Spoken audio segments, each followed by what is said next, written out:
Ini adalah negara Pasundan.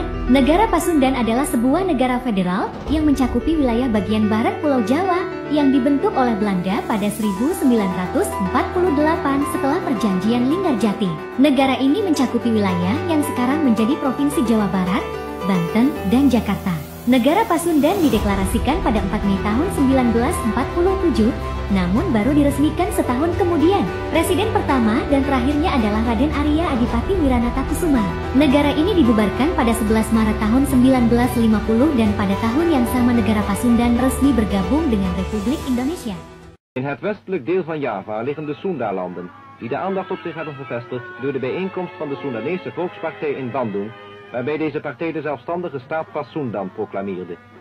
Tijdens deze bijeenkomst werden verschillende redevoeringen uitgesproken, waarin naar voren werd gebracht dat het Soendanese volk de onafhankelijkheid van de staat Pasundan binnen de Federatie van Indonesische Staten als enige oplossing voor zijn politieke toekomst ziet.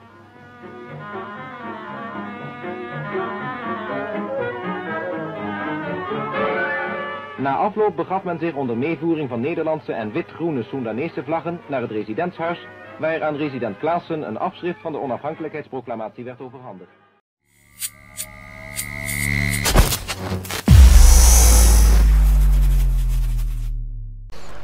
Di lembaga survei LSI, Pak, itu tertinggi di Jakarta. Tapi RK-nya ragu gitu. Dia masih merasa yakin bisa 2 kali di Jawa Barat sebagai incumbent gitu. Nah, tapi penolakan pun tidak kalah banyaknya karena melihat hasil kinerja Ridwan Kamil baik di Bandung maupun di Jawa Barat tidak ada yang signifikan. Yang terlihat lebih banyak pencitraan, gimmick-gimmick karena kesaksian kawan saya langsung, Pak, itu di satu kegiatan. Ini menarik, ini berita receh sebenarnya tapi menarik. Di satu kegiatan RK itu fotografernya fotografernya aja itu bisa banyak sekali, Pak. 7, 8 barangkali itu di setiap sudut arah mata angin tuh ada. Itu saking persiapannya gitu. Akhirnya tentu bisa dikenal juga sebagai ahlinya gimmick gitu. Sementara itu Partai Golkar menugaskan kadernya yang juga mantan Gubernur Jawa Barat Ridwan Kamil menjadi bakal calon gubernur di Pilkada Daerah Khusus Jakarta. Selain penugasan buat Ridwan Kamil, Golkar juga menugaskan Ketua DPD Jakarta Golkar Ahmad Zaki Iskandar dan anggota legislatif terpilih 2024 hingga 2029 Erwin Aksa untuk bersaing jadi calon gubernur Jakarta dari Golkar. Pemilihan gubernur Jakarta bakal digelar bersamaan dengan daerah lain yakni pada 27 November 2020. Tapi terlepas dari RK, kita kan Jawa Barat juga adalah sebuah wilayah yang terbesar di Indonesia. Kalau Pilpres pasti menjadi sangat diperhatikan karena lumbung suaranya terbesar. Entah nih kalau sudah dibagi-bagi ke provinsi baru katanya begitu nih. Kemudian kita juga punya sejarah masa lalu yang kerajaan Pasundan yang begitu digdaya gitu kan. Bahkan katanya kalau ditarik lagi ke sebelumnya itu tuh Sunda itu katanya sudah kemana-mana sampai ke luar negeri segala macam. Tapi oke lah, terlepas dari itu, ini ada tulisan menarik juga dari Pak Rizal, otonomi khusus negara bagian atau Jawa Barat Merdeka. Wah, ini ngeri juga ini judulnya. Itu perlu kita kaji karena kita menjadi bagian dari warga Jawa Barat. Iya, itu sebenarnya dua hal, Pak. Soal Prabowo juga yang diragukan kepemimpinannya yang akan sentralistik gitu kan, bukan desentralistik, apalagi pemberian otonomi. Kan gitu. sekarang sudah, Pak, otonomi daerah. Otonominya kan tingkat 1, tingkat 2, gitu kan. Itu otonomi juga otonomi terbatas lah, gitu. Tetap saja sentralistik, Pak. Coba aja lihat gitu kan praktek-prakteknya daerah-daerah itu kan merasa aset-aset daerahnya banyak yang dirampok oleh pusat dan ketika dikembalikan ke daerah tidak proporsional. Sumber kekayaan alamnya. Untuk yang punya kekayaan alam kan gitu. Pusat sentralistik gitu.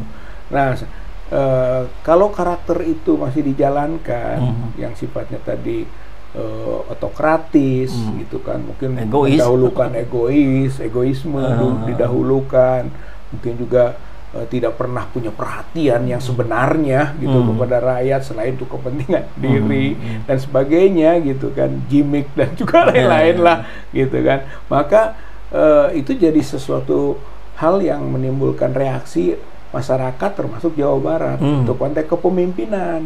Ya, di wilayah Sumatera. Di survei ini ditanyakan kepada responden yang jawabannya adalah 90,4%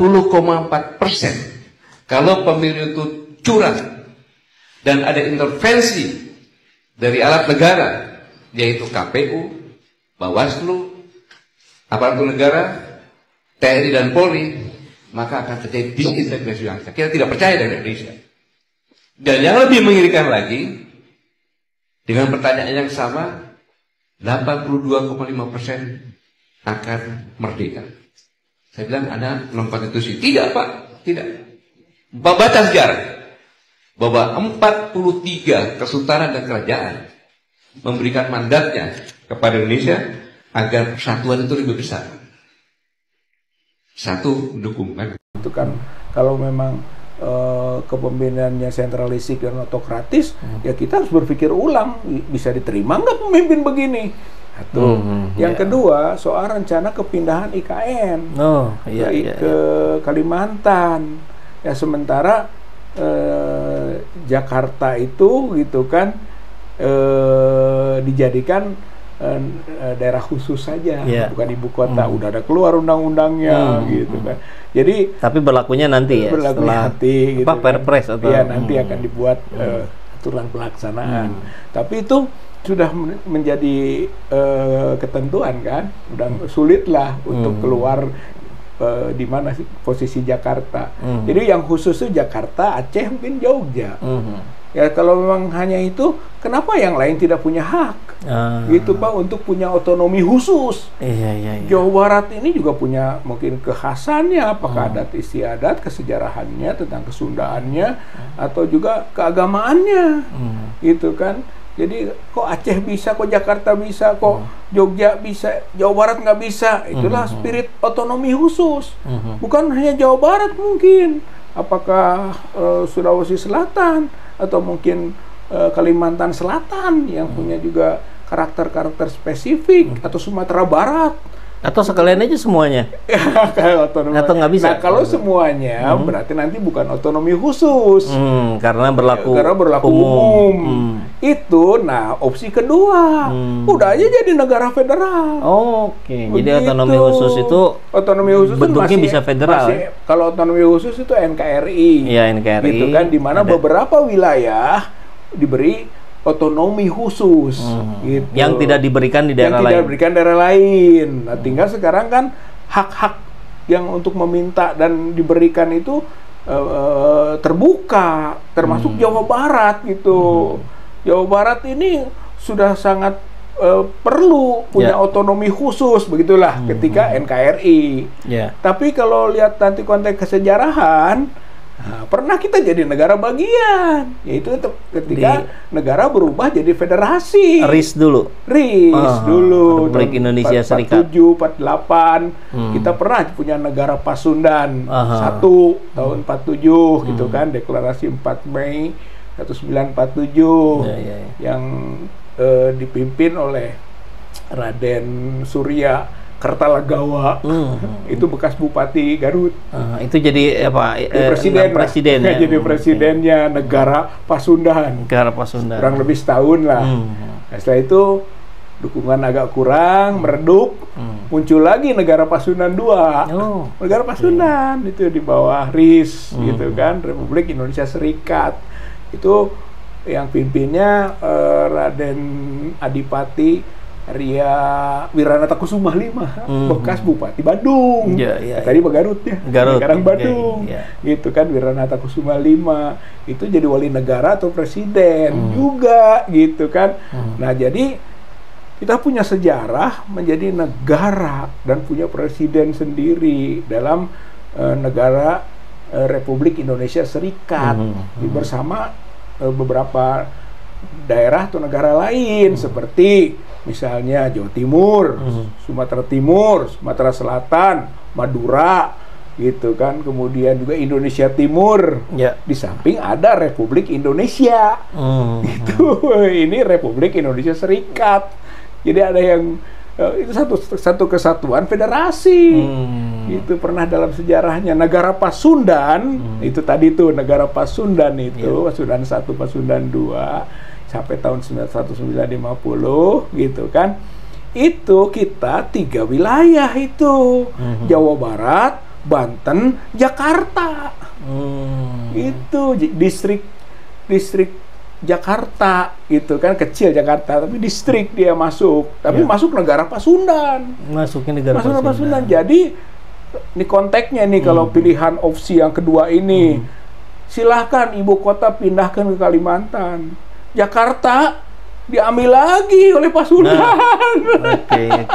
Gitu Pak, rasionya itu gitu kan. Dan lagian kalau terkait kepemilihan pilpres segala macam menjadi lebih enak juga sistem distrik tadi Pak ya, lebih masing-masing karena negara bagian kan punya wali negara atau punya presiden. Jadi kita di satu ruang yang lebih sempit gitu, dan itu boleh pilihan, namanya juga pilihan Pak gitu. Tapi kalau dari sejarahnya sendiri Pak, pasca 1950 kan tidak lagi RIS itu NKRI lagi gitu kan. Itu pertimbangannya RIS itu waktu Belanda masih di sini gitu kan. Setelah penyerahan kedaulatan bulan Desember gitu kan 1949, maka setelah itu ditata sampai ke bulan Agustus menuju ke negara kesatuan lagi gitu. Jadi Belandanya juga sudah hengkang lah gitu. Waktu itu masih dominan gitu kan. Karena negara RIS itu di bawah koordinasi Belanda. Setelah agresi Belanda 1 dan 2, kemudian juga setelah konferensi atau perjanjian Linggarjati dan Renville sampai ujungnya di meja bundar di Belanda yang melakukan akhirnya penyerahan kedaulatan.